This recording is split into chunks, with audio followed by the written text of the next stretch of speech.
नमस्कार दोस्तों, स्वागत है आपका रामायण के नेक्स्ट एपिसोड में। आज हम देखेंगे कि श्री राम भरत से वार्तालाप करते हुए पूछ रहे हैं कि तुमने एक अच्छा जो राज्य होता है उसमें क्या ये सब चीज़ें की हैं। उसी में आगे पढ़ते हैं।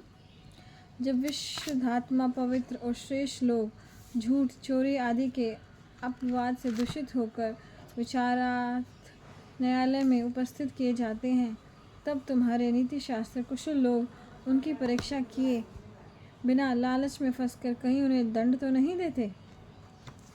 हे नरश्रेष्ठ, जो चोर चोरी करते हुए पकड़ा गया, जिहर करने पर उसका चोरी करना सिद्ध हो चुका है, जो चोरी करते देखा गया और जिसके पास चोरी का सामान मिला है, कहीं उस चोर को घूस के लोभ में छोड़ तो नहीं दिया जाता है। अब ये पूछ रहा है कि तुम्हारा जो न्याय वाला सिस्टम है वो तो सही चल रहा है या नहीं। धनी और निर्धन का झगड़ा होने पर तुम्हें भूश्रुत मंत्री लोभ रहित होकर दोनों का मुकदमा न्यायपूर्वक निपटाते हैं या नहीं। हे राघव, मिथ्या अपराधों के कारण दंडित लोगों को आँखों से गिराने वाले आंसू अपने भोग विलास के लिए शासन करने वाले राजा के पुत्र और पशुओं का नाश कर डालते हैं। हे राघव, तुम वृद्ध, बालक, वैद्य और मुखिया लोगों को दान, उनकी अभिष्ट वस्तु प्रदान करके, मनसा उनके साथ स्नेहपूर्वक व्यवहार करके, वाचा उनसे आश्वासन सूचक वचन कहकर इन तीन प्रकार से तृप्त एवं प्रसन्न तो रखते हो। अब देखिए कि प्रजा को वो किस तरह से तीन चीज़ें उन्होंने बता दी प्रसन्न करने के लिए। सबसे पहले है दान, कि उन्हें सारी वस्तुएं तो मिल रही हैं। फिर है मनसा, उनके साथ आप अच्छे से व्यवहार तो कर रहे हो। और फिर तीसरा है वाचा, उनसे आश्वासन सूचक वचन कहकर तो कहते हो, अच्छा व्यवहार करना है, उन्हें आशा रखने वाले उनको मोटिवेट करना है और उनको दान देते रहना है। तुम धर्म अनुष्ठान के समय को अर्थोपार्जन में अथवा अर्थोपार्जन के समय को धर्म अनुष्ठान में तो नष्ट नहीं कर देते।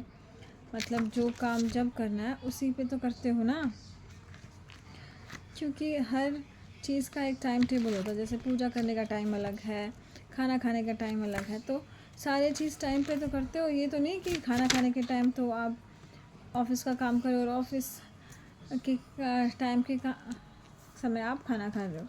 तो अपनी दिनचर्या तो तेरी सही है ना। हे विजेताओं में श्रेष्ठ एवं काल को जीतने वाले भरत, तुम धर्म, अर्थ और काम का विभाग करके सबका यथा समय अनुष्ठान करते हो या नहीं। प्रातःकाल, संध्या, यज्ञ आदि कर्म में, मध्याह्न राजकाज में और रात्रि कार्य के लिए तुम एक ही काम में तो सारा समय नहीं बिता देते। देखिए ये चीज़ बहुत अच्छी की है, बताई है श्री राम जी ने कि जीवन में सारी चीज़ें ज़रूरी हैं। ईश्वर की उपासना भी ज़रूरी है, यज्ञ हवन अनुष्ठान भी ज़रूरी है, और राजकाज का काम भी ज़रूरी है, और रात्रि को समय से सोना भी चाहिए। लेकिन कई लोग क्या करते हैं, वो सारा दिन काम ही करते रहते हैं।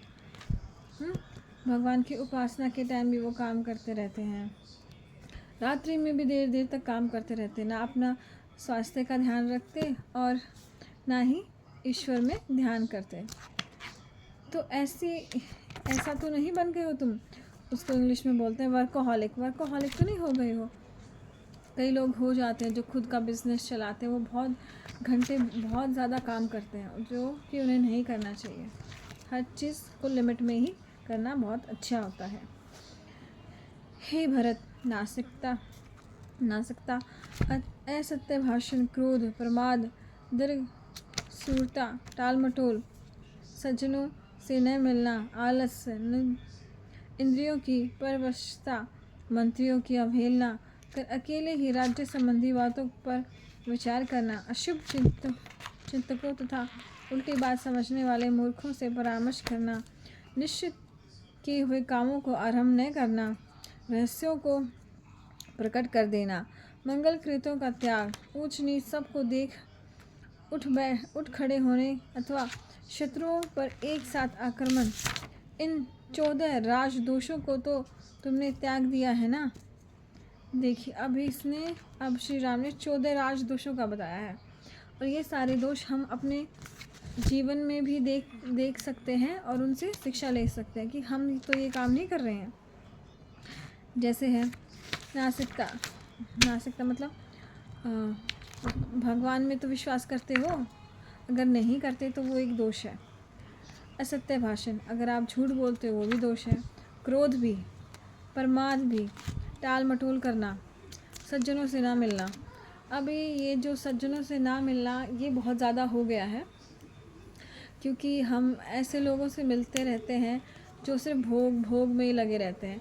सज्जन लोगों से मिलना हमें बोर फील होता है कि अरे वो तो बहुत बोर है भाई, वो तो सिर्फ अच्छी बातें करता है, दुनियादारी का उसको पता ही नहीं है। तो ऐसे सज्जन लोगों से हमने बात करना छोड़ दिया है, तो वो भी एक दोष है।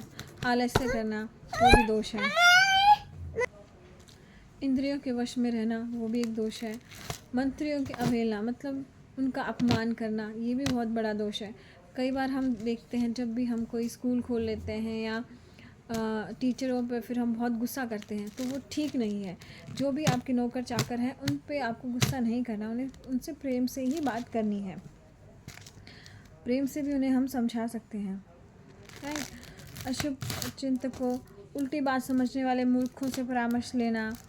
कई बार आपने देखा होगा कुछ लोग अपनी बातों का उल्टा मतलब निकाल लेते हैं, स्पेशली जो बच्चे होते हैं।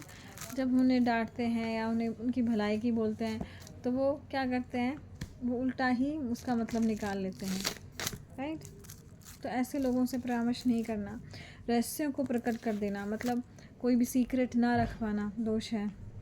मंगल कृतों का त्याग मतलब हवन संध्या ये सब ना करना, ये भी दोष है। नीच ऊंच सबको देख खड़े होना, ऊंच नीच का भी आपको ख्याल कुछ लोग नहीं रखते हैं, तो वो भी आपको रखना चाहिए।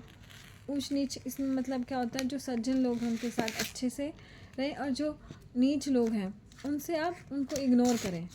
ये है, उनसे आपको अगर बात भी करोगे तो आपका ही नुकसान होगा। सारे शत्रुओं पर एक साथ आक्रमण करना, ये भी कोई समझदारी वाली बात नहीं है। एक बार में एक ही शत्रु पर आक्रमण करना होता है। मतलब कई बार हम सोचते हैं कि हम क्रोध भी छोड़ देंगे, हम लोभ भी छोड़ देंगे, हम मोह भी छोड़ देंगे, एकदम साफ़ हो जाएंगे, हम एकदम हमारी सारी बुराइयां ख़त्म हो जाएंगी। तो ऐसा नहीं है। हमें एक जो शत्रु है हमारा क्रोध, आलस्य, उसको एक एक चीज़ को हमें लेके चलना पड़ेगा। एक हफ्ते के लिए आप उस पर प्रैक्टिस कीजिए, फिर आपको धीरे धीरे हो जाएगा।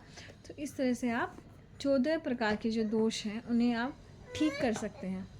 तो आज के लिए इतना ही। बहुत बहुत धन्यवाद।